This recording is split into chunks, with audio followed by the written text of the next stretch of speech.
মই এইটো চলাল আপোনাক স্বাগতম জনাইছোঁ। আমি আজি পুপু ওলাইছোঁ শদিয়াৰ পৰা ৰয়িঙলৈ বুলি। ৰয়িঙৰ পৰা শদিয়াৰ পৰা ৰয়িঙলৈ যাব প্ৰতিটো মুহূৰ্ত আপোনাক ক'ত ক'ত গৈছোঁ আপোনাক দেখা দিওঁ। আৰম্ভ আহক ষ্টাৰ্ট কৰোঁ। এতিয়া হৈছে আমি যাবলৈ ৰয়িং অৰুণাচল প্ৰদেশ। ৰয়িং 3 কিলোমিটাৰ only 39 কিলো আনিনি 238 কিলোমিটাৰ। তো আনিনি গৈ আহিলোঁ আমি এতিয়া ৰয়িং। আনিলে আগৰ ভিতৰত আপোনাক চাইছোঁ আনিনি গৈ আহিলোঁ। আনিনি ৰাস্তা বেছিকৈ ভয়ংকৰ ৰাস্তা। এইটো ৰয়িং ৱেলকাম গেট, স্বাগতমৰ গেট হ'ব। স্বাগতমৰ গেট দেখছোঁ, স্বাগতমৰ গেট দেখছোঁ। দেখা হে শিখছো কদে মে শিখছো। দেখো rowing, welcome to rowing. Wow, welcome to rowing. বাহ, দেখো तक रोइंग टाउन देखा में तो ठीक सो पारे में भिक सो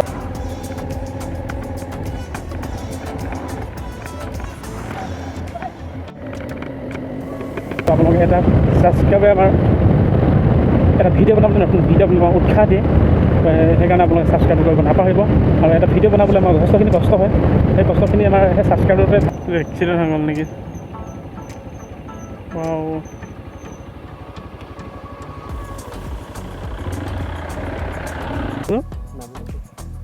জানো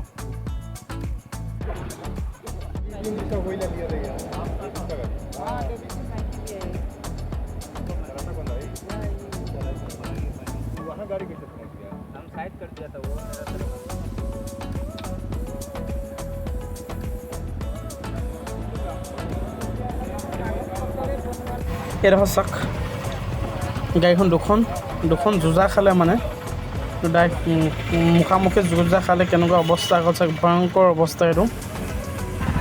এখন সেইফালে চিটিকি আছে, এখন সেইফালে ৰাস্তাৰ মাজত মাজতে পৰি আছে, মানে ভয়ংকৰ। তো দেখিলে আপোনাৰ ভয়ংকৰ মানে এক্সিডেণ্ট হয় এইটো ৰয়িঙত। আজি আমি ওলাই আহিছিলোঁ ৰয়িং ফুৰিবলৈ, কিন্তু ইমান ভয়ংকৰ এটা এক্সিডেণ্ট দেখিলোঁ নহয়। তো এক্সিডেণ্টটো কি কাম আৰু, মানে হাড় দি মানে ভৰি চৰি ভাঙি গ'ল এটা। তো গাড়ী বহুত বেগে স্পীড আহিছিলে চাগে, আৰু অভাৰটেক কৰোঁতে মোৰ ক্ৰছ কৰোঁতে লাগি গ'ল নেকি।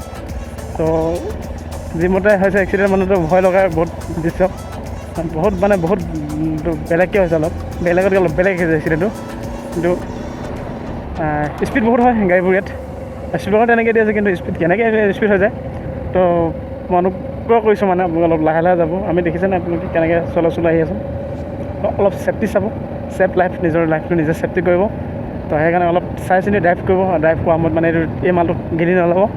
তো এই মালটো গিলিলে বৰবাদ আপোনাৰ 10 টকা জেগাত আপোনাৰ 10 লাখ যাব পাৰে, হয়তো জীৱনটো যাবগৈ পাৰে। সেইকাৰণে আপোনালোকে আহি কিনে খাব লাগিলে ঘৰত উল্টি খাই থাকক, বমি কৰি খাওক, কোনো কথা নাই। কিন্তু ড্ৰাইভ কৰা সময়ত বিলকুল খাই নল'ব মালটো। খাই বস্তুটো খাই লৈ গ'লে আপোনাৰ নিজৰ লাইফ নিজে বৰবাদ কৰা হয়।